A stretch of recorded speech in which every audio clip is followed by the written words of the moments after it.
Hello and नमस्कार everyone, मैं doctor महिमा भारत होम्योपैथी से। आज हम बात करेंगे एस्थमा से रिलेटेड कुछ टिप्स के बारे में कि उन टिप्स को अगर एस्थमेटिक पेशेंट अपनाएं तो उनके जो एस्थमा के एपिसोड्स उनको जो फ्रिक्वेंटली आते हैं, बार बार जो उनके एस्थमा की दिक्कतें आती रहती है, वो उसमें कमी पा सकते हैं। तो बात करते हैं पहली टिप की।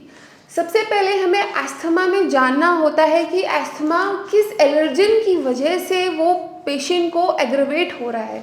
एलर्जिन का जो रोल होता है एस्थमा में बहुत ही ज़्यादा महत्वपूर्ण होता है, क्योंकि जो उसको एलर्जिन जिस एलर्जी से ट्रिगर हो रहा है एस्थमा, अगर इंसान को उसका पता चल जाए तो वो अपने एस्थमा के जो एपिसोड्स है उसको कम कर सकता है, उसकी फ्रीक्वेंसी को कम कर सकता है। तो सबसे पहले आपको क्या करना है, आपको अपनी बॉडी के वो कुछ पर्टिकुलर एलर्जेंस को जानना है जिससे आपकी बॉडी एग्रवेट हो जाती है, आपकी बॉडी जिससे सेंसिटिव है, जिस एलर्जिन के कांटेक्ट में आपकी बॉडी आने पर, आपके लंग्स आने पर एस्थमेटिक अटैक्स आपको आ जाते हैं।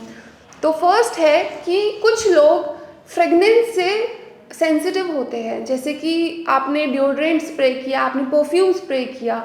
कुछ लोगों को ये वाली फ्रेगनेंस से कुछ एलर्जीज होती है, ये वाली फ्रेगनेंस की कांटेक्ट में आने के बाद उनको एस्थमा के सिम्टम फील होने लगते हैं, ब्रेथलेसनेस आने लगती है, कफ आने लगता है। तो ये बहुत इंपॉर्टेंट है कि कुछ आप जो स्प्रे कर रहे हैं, कुछ फ्रेगनेंस स्प्रे कर रहे हैं, कुछ अदर कोई भी अदर स्प्रेज है, तो उनके कांटेक्ट में आप आना अवॉइड कीजिए।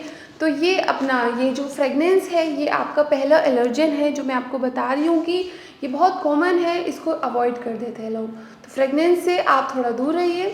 सेकंड है कि बहुत लोग कुछ स्पाइसेस से भी एलर्जन होते हैं, जैसे कि मोस्ट कॉमनली है ब्लैक पेपर। ब्लैक पेपर से, काली मिर्च से बहुत लोग सेंसिटिव होते हैं, उसके कांटेक्ट में आने से उनको जो एस्थमा के सिम्टम है उसमें बढ़ोतरी उनको नज़र आती है। तो अगर आप ये कुछ स्पाइसेस से आप एग्रीवेट होते हैं, आपके सिम्टम एग्रीवेट होते हैं, तो आप वो खाने में अवॉइड कीजिए। उनके अगर आप किचन में कुकिंग कर रहे हैं तो मास्क लगा लीजिए जिससे वो आप इन्हेल नहीं करें, और इन्हेल करके आपके लंग्स में डायरेक्ट कांटेक्ट में वो नहीं जाएगी एलर्जन, जिससे आपको ब्रेथलेसनेस और कफिंग के इश्यूज़ कम हो जाएंगे आने।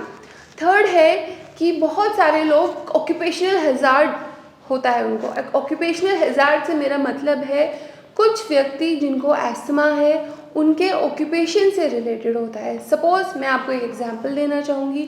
जो लोग रज़ाइयाँ बनाते हैं तो जो कॉटन के छोटे छोटे पार्टिकल्स हैं उनके लंग्स में जाते हैं, और वो जो इन्हेल कर रहे हैं लंग्स में, जो इन्हेल कर रहे हैं वो छोटे छोटे पार्टिकल्स को वो लंग्स में जाके उनके एस्थमा के सिम्टम को एग्रवेट कर देता है, और इससे उनको डिजीज़ क्रिएट हो जाती है बॉडी में। तो जो कि ऑक्यूपेशन तो इंसान अपना नहीं बदल सकता है, पर एस्थमा के पेशेंट अगर उस ऐसे ऑक्यूपेशन में है जिससे वो उन्हें एलर्जी है तो वो ये अपना सकते हैं कि वो मास्क यूज़ कर सकते हैं।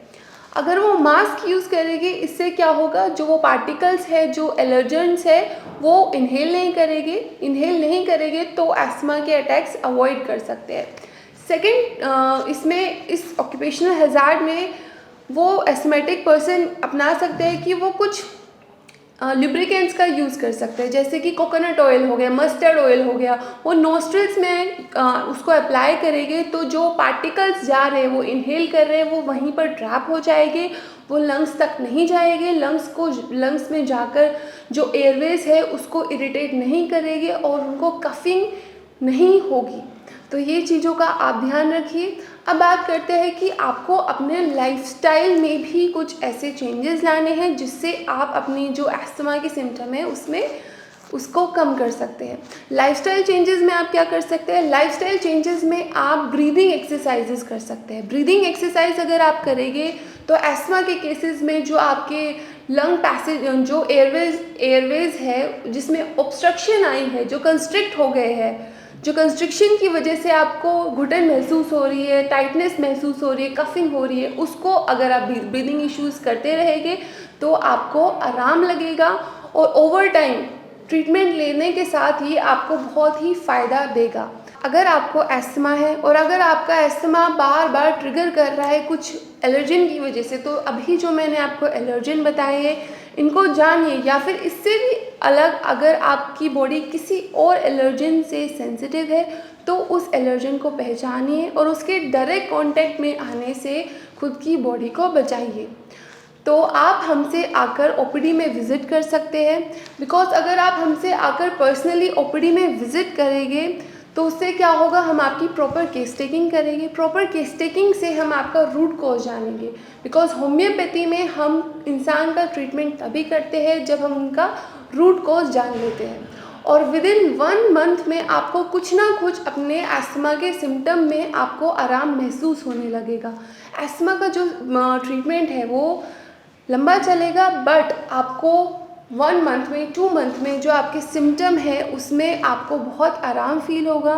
तो आप हमसे कांटेक्ट कर सकते हैं, ऑनलाइन कंसल्टेंसी के थ्रू भी आप हमसे जुड़ सकते हैं। आप ओपीडी में आके हम विज़िट कर सकते हैं। हम आपको एस्थमा से छुटकारा दिलाने में आपकी मदद करेंगे। धन्यवाद।